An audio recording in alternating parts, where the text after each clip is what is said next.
Hey YouTube, welcome back to Universe X, and today we'll be hitting part 3 of color identity. Now this video is going to be a little shorter than the norm, because the other ones were heavy discussion, whereas this one is kind of like a little bit of a look on certain cases that kind of got out of hand, and just how to recognize some of these things in the future, or maybe some of the ones that I may have missed in this video, because I'm just kind of going off of a rather limited scope when it comes to this. Before we get into the norm, I just wanted to say, as per usual, try visiting the official Facebook group for Dragon Ball Super the card game, where you get the official announcements and spoilers, the community group where you have all discussion of all the players that you play the game with, Universe X, where I drop anything from just questions to put in videos to little teasers of behind the scenes, all sorts of things, getting your input to help my channel be a better channel for you. We've got the Discord where we talk about so many things that Dragon Ball and beyond, just a nice little place for people to hang under my banner. And also TCGMetalZ, where they make the coolest metal cards, and they're always making more stuff. And there is still a surprise leader that I cannot wait to put on the channel. So, with that being said, we're gonna move into the next segment, which is just a quick moment of saying, hey, I am trying to go for 2,000 subscribers and beyond, so any bit of support added on would help, but also thank you to the people that have already helped me get this far. So if you like the content, think about subscribing. Now, part 3, okay, of color identity is, I titled it When Staying in Your Lane Goes Wrong, because we've spent 2 full segments talking about what colors do and how they've evolved. And most of the evolutions have been in line with how, things have just kind of gone in the past. Like, blue gaining bounce isn't that bad because blue's been for the most part, resource manipulation color, and they need ways to just not die under pressure. What's the point of drawing 18 cards if, you can't do anything? You've got yellow being the hard control color, you've got green being hand and, battle card destruction, red being aggro, and then power manipulation. You got all these things. But in this video, wanted to show you guys what happens when a color gains access to another color's mechanics, because there's a reason why I think these should be separated. If a color can do too many things, you don't have to go out of your way to mix effects. And when you don't have to go out of your way to mix effects, a color can get very strong. You see, this comes from the logic that back in the days where you had to build, differently to encompass multiple effects in the same deck. You had to mix colors, you had to mix themes. In these days, you had to lower consistency in order to gain utility. And by example with this, of course it was a lot harder to do before we got multicolored blocks, but if you wanted the utility of blue but the destructiveness of green, you had to build them both, which in Soul Striker meant you had to think about a lot of things differently.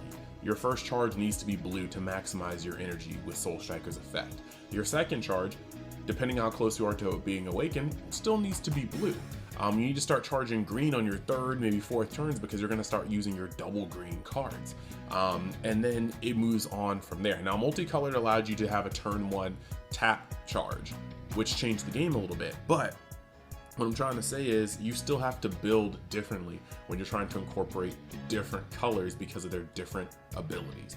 Now, when a color can do too much, lots of people don't seem to understand or underestimate the fact that it's more consistent, and that consistency hurts. When yellow can do all the things it can, but you can start off turn 1 by charging yellow, turn 2, charging yellow, turn 3, charging yellow, turn 4, charging yellow. You never have any of these gaps in consistency that make up for you playing destruction, tapping, draw, defense, aggression, in the same color.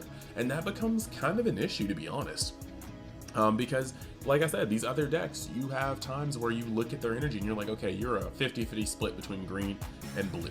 That means you can only play X amount of cards, or you have 3 red, 1 blue. What I know you can't do is, without Sensu Bean, play 2 double reds this turn.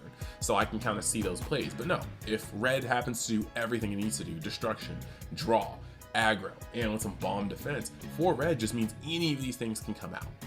And yes, that in one way does feel very, very good. But depending on how strong the deck is, mono yellow Icarus right now, this can mean that, you know, the rest of the format has to take a full entire backseat.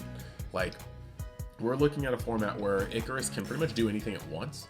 And if the Icarus player is skilled, there's not really much you can do in terms of card quality to overcome that player. So I wanted to go over a couple of just decks that kind of fit this profile for me, all right? And some of these are going to be limited to, you know, times I was playing, because I will say I did take a competitive break between set 7 and set 10. I came, the last one I played was set 6, Destroyer Kings, and I came back for Vermilion Bloodlines, which is where lots of people here kind of saw the channel. So the things I'm going to talk about now, I was gone from this point of the game, but I still was playing with you know, friends, testing, just kind of seeing, keeping my ear down to the ground. But yellow Broly swap, this is kind of wild, because beforehand we had already gotten Goku's lineage swap and saw that that amount of aggression in yellow allowed you to predominantly charge yellow. In a deck that predominantly charged yellow and walk down your opponent aggressively, you were able to include cards like Bad Ring Laser to put things like Mirror on the board, to swing Champa, knowing that if they do counter you, you're going to battering and force them to the combo step of a combo they can't possibly outdo. That's wild. But later in the game, they literally gave another swap deck with more aggression to yellow. But this time it was on a yellow leader. The best leader for it was yellow, and that leader was Frieza's army and the sand. What this led to, unfortunately, was a deck that could pressure your opponent drastically, having access to things like Cold Bloodlust. You had a deck that could walk down your opponent, counter their counter plays, and had some of the better defensive cards in the game. The deck was able to do far too much. You know, you're supposed to have your strengths and weaknesses. A deck like Broly Swap was able to really do it all. And that is what I mean by decks that step out, or when colors step out of their realm and they can do too much in the same space. My next example is going to be Broly BR, and this one I actually had more experience with because I played during the time. Broly BR had a couple things going for it. One, it was a swap deck. And, you know, a swap deck in red makes sense. Red is supposed to be cheap, low to the ground aggro. And though these cards do get fat, once you go up the chain, swap in red feels very, very, very correct. Now, the part where it went wrong. A lot of the Broly started getting effects that when they came into play, you would warp opponents' cards from hand. And they would get them back later, but you would warp them from hand on play. This is a hand destruction effect, which should be left, in my opinion, in green. And the reason why I think this is an issue is fundamentally, aggro is its own hand control. When I swing at you on turn 1, you're going to take it. When I swing at you on turn 2, you're going to take it. When I swing at you on turn 3, you may take all the shots, but if I have enough aggression, there's going to be a specific moment where you do not want to drop from 5 to 3. You do not want to drop from 5 to 4, or you do not want to drop from 4 to 3 or less. And at this point, you're going to start bleeding cards to stop that aggression, or you're going to awaken and start expending cards to stop that aggression. So aggro becomes hand control the moment your opponent no longer wishes to take life. And this has been something that's fundamental from the game for a while. This is where chip damage comes in this game. You're going to be able to attack your opponent and know, okay, look, their leader is at 15. If I swing 15 for 15, they drop a card. Cool. If I start pressuring them with a 20k, they either drop 1 card for a negate, or they have to drop a total of 2 cards to get above my 20k. You start playing with math. You start looking at the times where they might have 5 cards in hand, and you know that if I swing with base 25k, they've got a super combo +1, or they have to drop 3 cards to get out of it, or 1 card if they burn the negate, and that's going to cost energy and cost them a timely negate. So that math has always been a thing. But yes, I will say it right here, aggro in its own way becomes hand control later on, hand destruction, so to speak. Not through effect, but simply through math and pressure. So when Broly starts getting cards that works from hand and then you swing, you put your opponent in a weird space. You play the card that's about to swing. They have to look into their hand, decide what card is useless on the back end, but I will not need next turn because I don't get this card back until the end of my next turn. So I won't get this card back, so it can't be what I need to use next turn. So you end up trimming the fat. You get rid of your worst cards. Sorry, first worst card. Then they swing. And at this point, you have to decide whether you take the damage or you expend defensive cards or less fodder combos. Cool. But then they swap into the next card, and you have to do it all over again, except this time you are 2 cards down.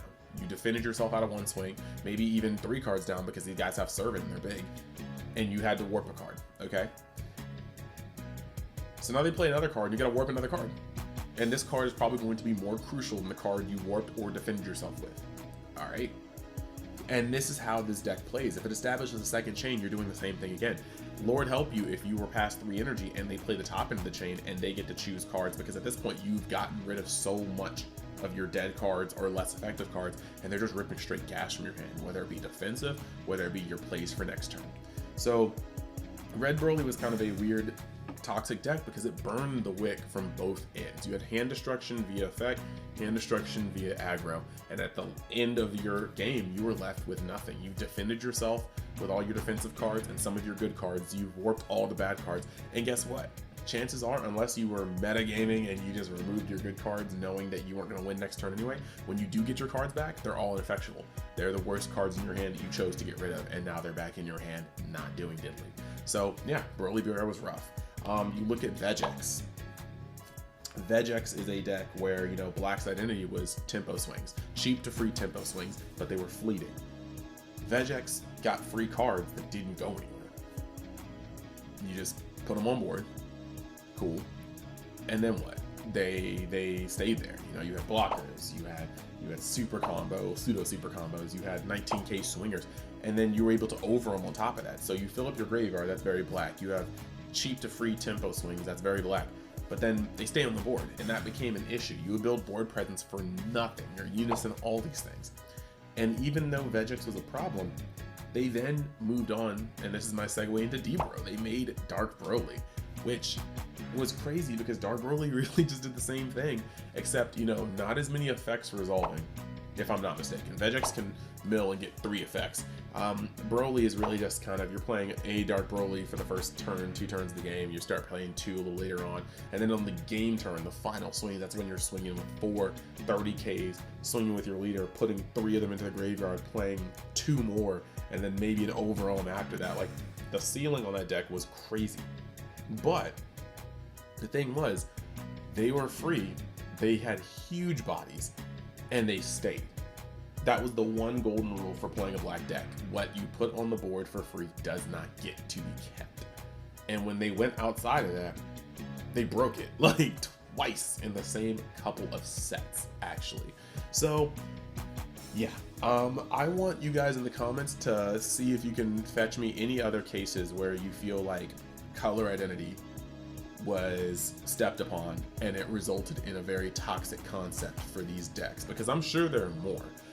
Like I said, if they're between set 7 and 10, I probably missed them. But at the same time, these are the ones that stood out most to me. Honorable mention to OG Storm, because it wasn't like it was a yellow deck through and through. But the thing, in my opinion, is if you gave Goku's lineage to anything but yellow, they wouldn't have been able to build so much yellow that you can get away with playing cards like Battering Laser and stuff like that. So it is kind of what it is. I think in the future, sticking to color identity is one of the better ways to balance the game, because no color can get too strong unless you just take what they already do and like put it into a million billion pieces. But Bandai generally doesn't do that. Like, Bandai never is given, like, you know, blue a 3 cost that draws 5. You know, closest thing we have is the 6 cost in Rise of the Super Warrior. Red has never had a card that just, you know, pay 2 minus something 30k. That's just ridiculous in a body. Green isn't paying 2 to discard 4 cards from me. They generally try to limit these effects within their own realms, but again, it's when a deck can hit too many of these effects that it gets ridiculous. If you give blue or yellow an aggressive archetype, they will be able to aggress well and defend themselves flawlessly. If you give blue hard removal on aggression, blue will literally do anything in the game at once. It will draw, it will defend, it will counter, it will aggress, it will blow up stuff. So you can't give these effects to blue because there's no reason not to play another color. Why would you play green that can destroy cards when you can just play blue because its new archetype allows it to press you while doing all the things that blue could normally do? Color identity is very important to keeping the balance of the game, and that's pretty much my shtick. So, thank you guys for being this far. This is the shortest one out of the series so far. There might be a part 4, just I'm doing some drafts and I'm trying to see what works. I really do like putting up things for you guys. I really like writing things out. I really like making sure that the content is a lot cleaner for you guys. So all I have to ask is, if you want to show some love, check out the Fight Night video. It's the video before this, but it's Sin Shinron versus Xeno Sin Shinron versus Green Majin Buu, both from Cross Spirits, and it's a really good like fight. Very suspenseful in game 1 and such, and it's also flexing my new template, and I'm trying to get all the feedback that I can so that I can give you guys the best head-to-head videos on the internet combined with my other content. Past that, if you guys like games like Dragon Ball Legends, Dragon Ball Dokkan Battle, if you like things like that could be on the channel like Fighter Z or Kakarot, I own both games, check out my Dragon Ball gaming channel. It's DBSCG. I'm at like 40 subs. If we can get that to 100, I can take the private domain off the web and I can have that, and we'll go from there. Maybe hit a celebration off that too. Like I said, I'm just trying to expand and hopefully become a Dragon Ball content creator through and through, no matter what I'm doing, whether it be the games, the card games, eventually anime. That's the dream.